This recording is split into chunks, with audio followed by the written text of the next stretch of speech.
Devotion is not only the sweetest way to be, it is also the highest form of intelligence.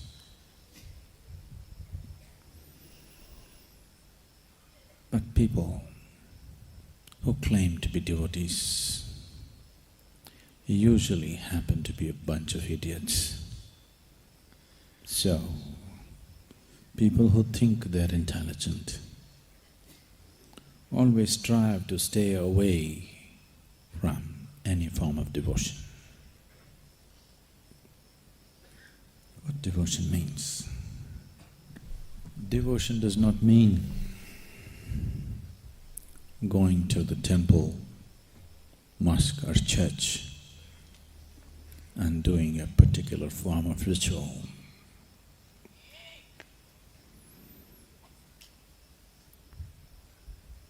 Devotion simply means that in your life, whichever moment in your life when you're aware that there is something larger than yourself functioning around you, there is no other way, you will be devout. When you're overwhelmed, if you are sensitive enough, if you're intelligent enough, if you're sensible enough to see that something far bigger than you is constantly in function, then you're naturally a devotee. There is no other way to be. You may not be bowing down, you may not be performing a ritual, you may not be sitting in a temple, you may not be doing any of those standard things which are expected. You may be not dressed like one. Maybe your clothes are not printed with God's name. Maybe you never uttered God's name in your mouth. But if you're aware, if you're conscious that something far larger than you is in function right now, you are naturally a devotee. There is no other way to be. When you are obsessed by the power of your muscle or the power of your mind or what silly little things that you can do, and you think that's everything, only then you're not a devotee. In that condition, you cannot be a devotee. When you think you're everything, you cannot be a devotee. When you see the reality of life, that you are just a small happening here, and something far larger than you is always in function, if you're aware of this, if this is a living reality for you, you're always a devotee. I have never said this before.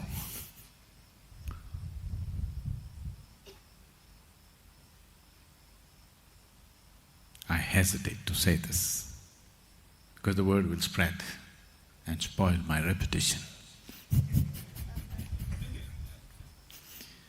that I am a devotee. Oh, come on, Sadhguru, you are a devotee, you're arrogant.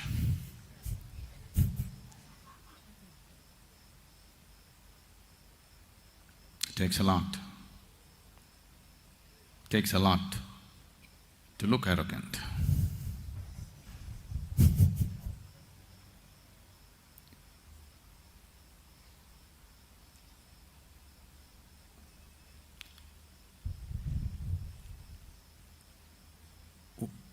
What kind of devotee are you? Oh, you must be Shiva's devotee. Shiva is my partner.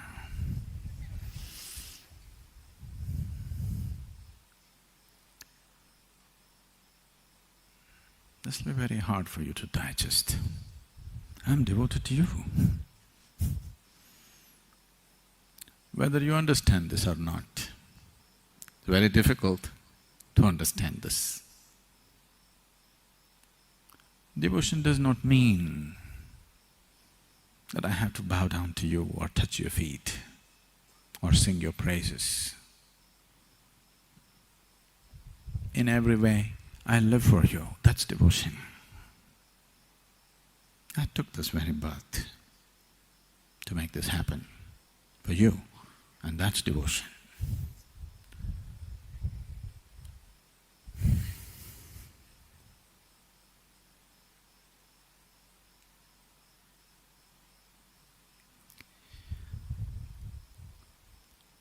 When you hold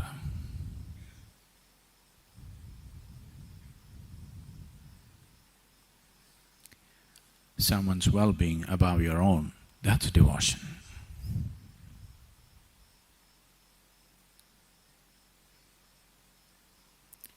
I look terribly arrogant, but I am a devotee because it is the sweetest way to be. It is the most intelligent way to exist because it's the simplest way that you can keep yourself aside and let the largeness of existence happen to you. Otherwise, it's a lot of struggle. To wear this off with awareness is a lot of struggle. To wear this off with sadhana is a lot of struggle. This is the simplest way, the sweetest way. What one does with ease, if another does with great difficulty, you call that person a fool, isn't it? What a devotee does with absolute ease, many other people do it with great struggle.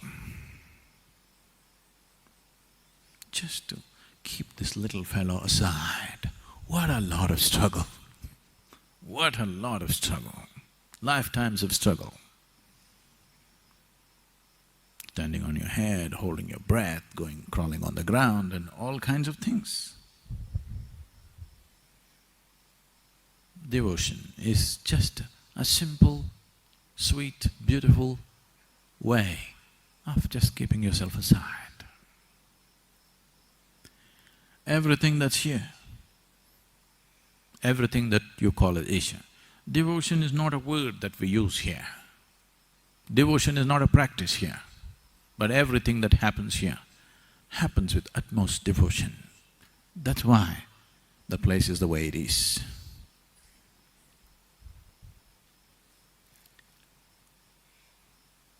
There are many people here who've been here for over 20 years with me.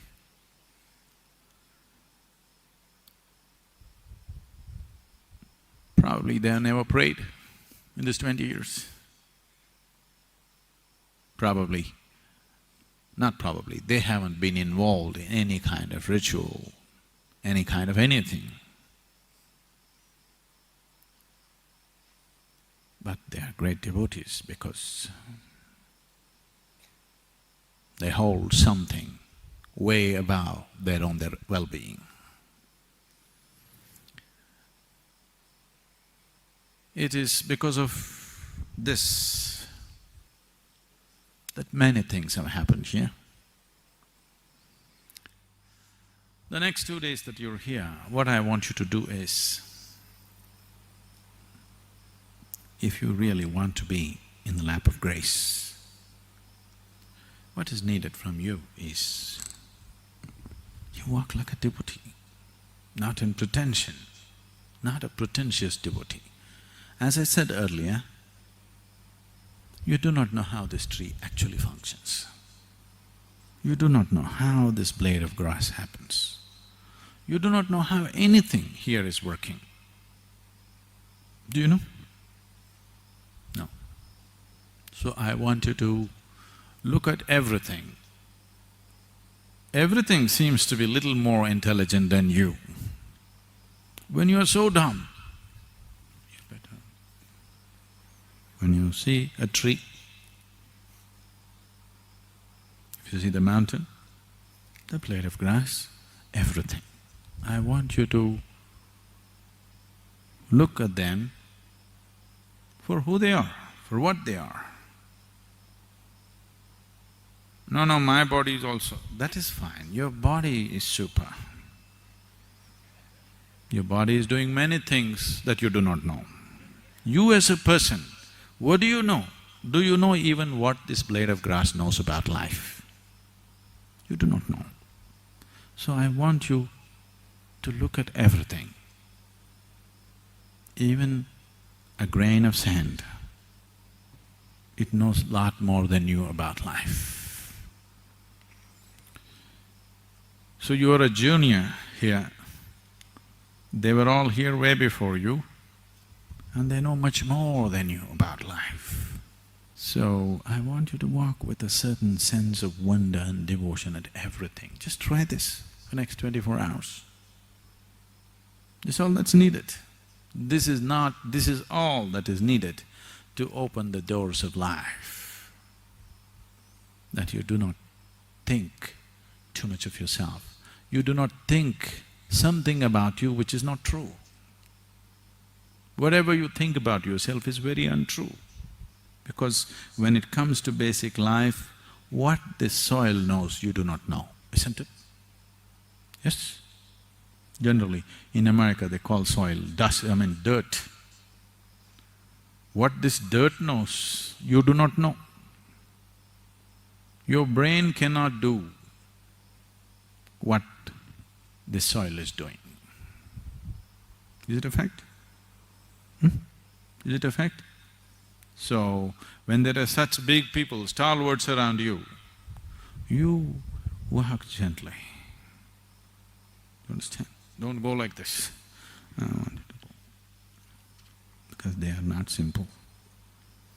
If you just walk like this, if you walk with devotion, slowly you will fall into the lap of grace. Without this, spiritual path is a damn hard thing to do. What I have been through, I don't want anybody to go through. That's why the effort.